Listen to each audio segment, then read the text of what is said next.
Fear. Fear attracts the fearful, the strong, the weak, the innocent, the corrupt. Fear. Fear is my ally. And many of you may be wondering why I made it on the #1 list for top 100 Star Wars characters. But come on, is it really that hard to believe that I could be #1? Yes, I know Darth Vader perhaps, or Han Solo, but that's the point. I mean, look at it, look at me, I just am totally awesome. Look how cool I look. I've got the black suit thing going on, the double blade lightsabers, the horns, the tattoo, all of it just exudes sexy. You know it does. Don't try to deny it. You want this, don't you? I make myself laugh sometimes. But the point is, I'll let Gabriel do it. I'll let him explain it a little bit more. Oh my goodness. Thank you. Thank you. You're so kind, Darth Maul. Hey guys, let me try to zoom out. Oh, the wrong way. Oh snap, there we go. Yeah, so that was Darth Maul. Yeah. I do what I can. Oh, no, he saw, oh jeez. Oh, the gig is out. No, but yeah, Darth Maul, you're like, what's this Darth Maul guy doing first? And first you might be a little surprised, like, what's that all about? But here's the thing, like, when I was a kid, starting off with, like, Star Wars, like, before episode 1, you know, I thought with lightsabers it was just, like, the one blade game, but then you see that time when Darth Maul whips out his lightsaber and it's like, he does this. I got the Darth Maul lightsaber. Here we go. He does this thing. Wah! Mind the shape. But that was so cool when he's like, whoa, this thing. And that's pretty cool too. You can do the flip thing. It's just fun to do sometimes. Like, let me see if I can do it without breaking anything. Whoa! Yeah. That's so cool. I mean, I don't see that's pretty boss. I'm just saying. And like, yeah, so, I mean, the point is, my friends, you know, that was pretty awesome. I'm like, what? My mind just, like, exploded. Because I was like, you can do that. That's cool. That pretty much was, like, the defining, like, embodiment and symbolism of, like, the prequel trilogies and Star Wars going forward was pretty much like, we're doubling up the awesomeness and the action and the incredibleness. Now, a lot of times, you know, maybe the hardcore, as it were, Star Wars fans, it's like, it's not about that, man. I know maybe in some regards it's not. Hey, I've been a fan, like, my whole life, so it's not like I'm just some prequel fanboy type thing. But here's the thing.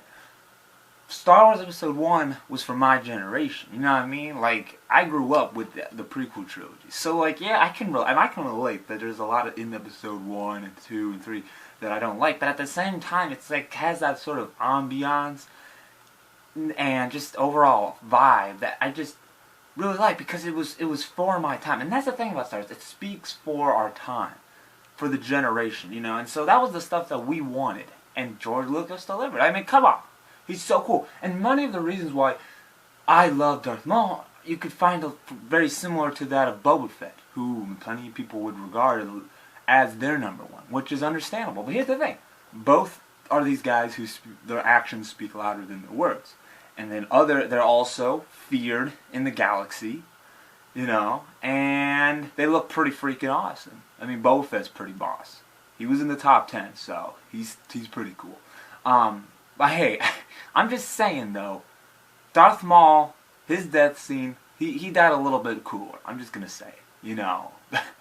He gets cut in half. That's so hardcore, man. Like, then you've got Boba Fett. He gets taken out by a blind dude, like Ex Machina style. I mean, you know, with Han Solo being blighted from the carbonite freezing effects. But the point is, you know, yeah, in the extended universe, he doesn't technically die, but then again, neither does Darth Maul. And Darth Maul survives through sheer, like, rage, hate, and revenge. Like, that's so intense and ominous. Like, yeah.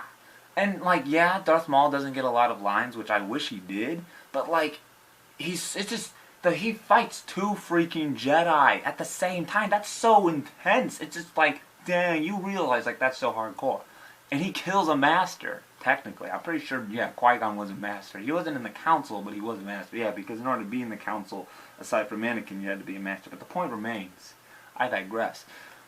I mean, it was just, and it was to the song of Duel of Fates. Though technically, I got the album here. Episode 1, that scene wasn't entirely Duel of Fates, but rather, that was, I want to say that's more so Qui-Gon's Noble End. That would have been the song, but the devil's in the detail. It's Qui-Gon's Noble End, and like the whole battle scene, like Duel of Fates stems from that fight. So you can gel with it. I'm geeking out here. But it's Star Wars Saturdays, baby. But the point is, it's like, that's cool. And he just, like, his tattoo game is awesome. I mean, that looks so cool. That's so, like, ominous and amazing. And then the horn thing, he just is like this really evil looking dude. He is the tool of the dark side, of the Sith, pretty much. He's just this beast. Like, he gets the nastiness going. I mean, yeah, I mean, pretty much Darth Maul to me was the character that, as it were, was like the defining element of the new tone and style of Star Wars moving forward in the new generation. Because as awesome as Star Wars was in the original trilogy, that pace, I feel like, just doesn't fit nowadays. Though they did do a good job with Episode 7 while trying to still keep that pace and just ambiance that you had in Episode 4, 5, and 6 while meshing it with Episode 1. So that was the nice beauty of Episode 7, but this isn't about Episode 7, about Darth Maul. And even the lines that he did have were pretty cool in Episode 1. And so, yeah, I mean, yeah, I think it was pretty cool. All in all, I really like him. You know, as you can tell, he's just awesome. For me as a kid, he was cool. You know, he was just this awesome character that I wish I could get more of, and I did in the Clone Wars, and that was cool. And yeah, when it comes to like Darth Maul with the Clone Wars, I was kind of bummed out that Obi-Wan and Darth Maul didn't get to just like duke it out, because it was always like Savage Opress was always like butting in, and it's not fair, because if anything, I feel like Obi-Wan, when, you know, and spoilers alert if you haven't seen the show, you know, when Duchess Nadine, I think that's how you say it, the Duchess from Mandalore, what have you, do they live on Mandalore or they're Mandalorians? I don't know. The point is, you know who I'm talking about. In episode season 5, you know, when she dies, that's when Obi-Wan and Darth Maul should have just went at it. Like, it should have been like, Obi-Wan's like, you know something? You and me, let's go right now. And it would have been amazing. And then have it to where it'd been like, no, just you and me. If you think you can do it without Savage. And let's see what happens. And you know Darth Maul would have obliged it, because he wanted that revenge. I feel like he never got the fight we wanted to see with that. But that's not like on Darth Maul's part. I think they were wanting to do that so that they could set up the fight between Darth Sidious and Savage and Maul. Understandably so, but it's like one of those things where, yeah, because if Obi-Wan and Maul fought, you can bet that Obi-Wan would have beaten Maul, and from that, then Maul wouldn't have had the chance. But I feel like they could have still worked it out somehow, perhaps. But that episode is like really it almost felt kind of rushed. Like they had all this stuff going on. Like it all really comes together really quickly in that last story arc with Maul. But then it's cool because, unfortunately, the series, I guess, got canceled, and there's a later part afterwards, because Maul doesn't die still yet. He gets, like, taken by Sidious. He's not dead. And then it has this awesome aspect where, I guess, Mother Talzin, which is apparently his real mother, gets killed.